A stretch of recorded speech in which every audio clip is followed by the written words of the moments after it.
Induction the induce charge does not depend on, यानी कि विद्युत चुंबकीय प्रेरण में प्रेरित चार्ज किस पर निर्भर नहीं करता है, ये आपको बताना है। आपके ऑप्शन है change in flux, none of the above, time of change of magnetic flux और रेजिस्टेंस ऑफ कॉइल, किस पे डिपेंड नहीं करता है, ये आपको बताना है। हेलो स्टूडेंट, स्वागत है साइंस क्यूज के एक नए एपिसोड में, जिसमें आज हम डिस्कस करने वाले हैं फिजिक्स और केमिस्ट्री के कुछ इंपॉर्टेंट क्वेश्चन जो कि हर एक competitive exam like SSC, railway, DRDO और पॉलिटेक्निक, आईटीआई और पैरामेडिकल जैसे एंट्रेंस एग्जाम में बार बार पूछे जाते हैं। तो इस वीडियो को पूरा जरूर देखना, ताकि यदि यह क्वेश्चन अगर आपके एग्जाम में आए तो आप आंख बंद करके ऑप्शन सेलेक्ट कर सकें। साथ ही यदि अगर आप टॉपिक वाइज ऑब्जेक्टिव क्वेश्चन देखना पसंद करते हैं तो आप हमारे जीके जीएस के प्लेलिस्ट में जाकर यूनिट वाइज साइंस के क्यूज देख सकते हैं। तो चलिए बिना टाइम वेस्ट किए आपका स्टार्ट करते हैं आज का क्यूज। चलिए स्टूडेंट, आज का जो टॉपिक है फिजिक्स का वो है फ्रिक्शन। तो फ्रिक्शन के 10 क्वेश्चन है जो काफ़ी इंपॉर्टेंट है एग्जाम पॉइंट ऑफ व्यू से।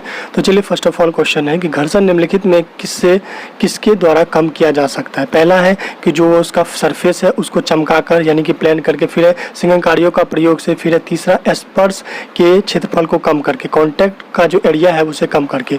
तो इसका ऑप्शन फ्रेंड हो जाएगा आपका ऑल ऑफ द अबव, यानी कि ये तीनों सही है। तीनों के जरिए हम घर्षण को यानी कि फ्रिक्शन को कम कर सकते हैं। सेकंड क्वेश्चन है आपके स्क्रीन पे कि कौन से कॉन्टैक्ट फोर्स यानी कि संपर्क बल के कारण वस्तुओं की गतिज अवस्था में परिवर्तन आता है। पहला है चुंबकीय बल यानी कि मैग्नेटिक फोर्स, दूसरा है घर्षण फोर्स यानी कि फ्रिक्शन फोर्स, और उसके बाद है पेशीय बल, और उसके बाद है जो ऑप्शन है वो इलेक्ट्रोस्टैटिक फोर्स। तो इसमें क्या हो जाएगा फ्रेंड, इसमें हो जाएगा घर्षण बल जो होता है किसी गति की अवस्था की जो है ना वस्तु की गति की अवस्था में परिवर्तन कर देता है। ठीक है, चलिए नेक्स्ट वन क्वेश्चन है कि ऐसे पदार्थ जो घर्षण कम करने के काम आते हैं वो कहलाते हैं लुब्रिकेंट, दैट मीन्स स्नेहक, हिंदी में जिसको स्नेहक कहा जाता है।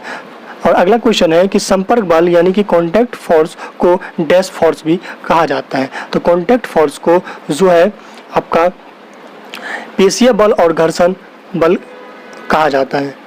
अगला क्वेश्चन है कि दो सतहों के बीच लगने वाला घर्षण बल बढ़ता है यदि, यानी कि दो सरफेस के बीच जो है फ्रिक्शन फोर्स बढ़ता है, इसका क्या रीजन है। तो दोनों पृष्ठों के बीच स्नेह की परत लगाई जाए तब, तो यानी कि लुब्रिकेंट उसके बीच दिया जाए तो क्या होगा कि उसका जो घर्षण फोर्स यानी फ्रिक्शन फोर्स है वो कम जाता है। ठीक है, तो इसका हो जाएगा ऑप्शन बी, यानी कि दोनों को बलपूर्वक यानी कि फोर्सली दबाकर जब हम दबाते हैं किसी भी दो सरफेस को, कोई भी सब्सटेंस को, तो वो जो है फ्रिक्शन फोर्स इंक्रीज होता है। नेक्स्ट क्वेश्चन है कि तरलो क्या, दैट मीन्स लिक्विड द्वारा लगाए गए घर्षण बल को डैश कहा जाता है। तो लिक्विड द्वारा जो फोर्स लगाया जाता है, फ्रिक्शन फोर्स लगाया जाता है, उसे हम कर्षण कहते हैं।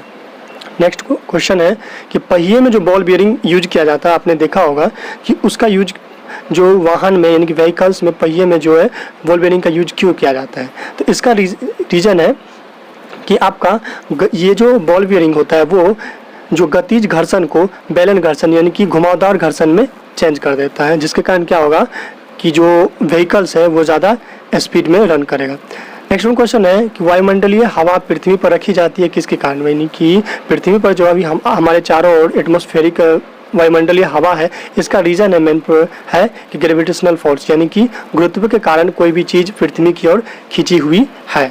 अगर सपोज आपने एक बॉल फेंकते हैं ऊपर तो वो नीचे आ जाता है, दैट मीन्स इसका रीजन है gravitational force.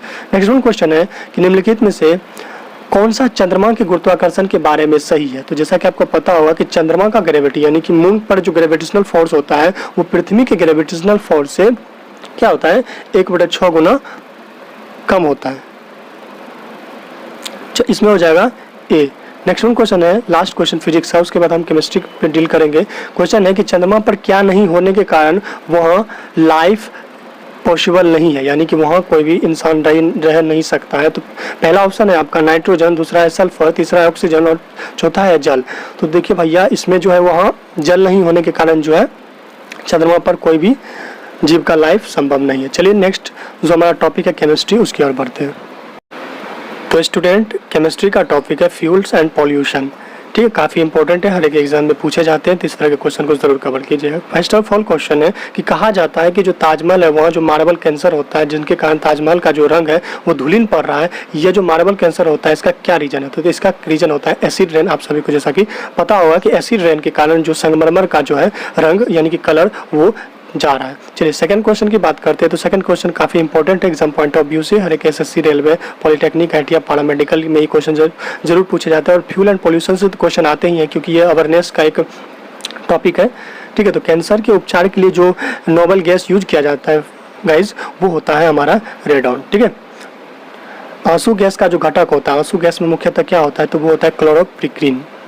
Next one question है, ये देखिए आपको इसमें है, खैर इस तरह के क्वेश्चन पूछे नहीं जाते हैं बट आपको एक बार देख लेना है कि बोल रहा है कि पूर्ववर्ती जो यूएसए है, संयुक्त सोवियत रूस यानी कि चेरनोबिल नाभिकीय ऊर्जा केंद्र में वह दुर्घटना कब हुई थी जिससे वहाँ वायुमंडल में यानी कि एटमॉस्फेयर में रेडियो न्यूक्लाइड फैल गया था। यहाँ पैदल लिखा हुआ है तो इसके लिए सॉरी, मतलब फैल गया था। तो वो घटना कब हुई थी? वो घटना 1986 ईस्वी में हुई थी रूस में। नेक्स्ट क्वेश्चन है कि उत्प्रेरक, जिसको कैटलाइस्ट बोला जाता है, ऐसा पदार्थ होता है जो रासायनिक प्रतिक्रिया की दर को क्या करता है? बढ़ा देता है और खुद अपरिवर्तित रहता है। नेक्स्ट वन क्वेश्चन है कि नेफ्थलीन का जो मुख्य स्रोत होता है वो होता है हमारा कोलतार।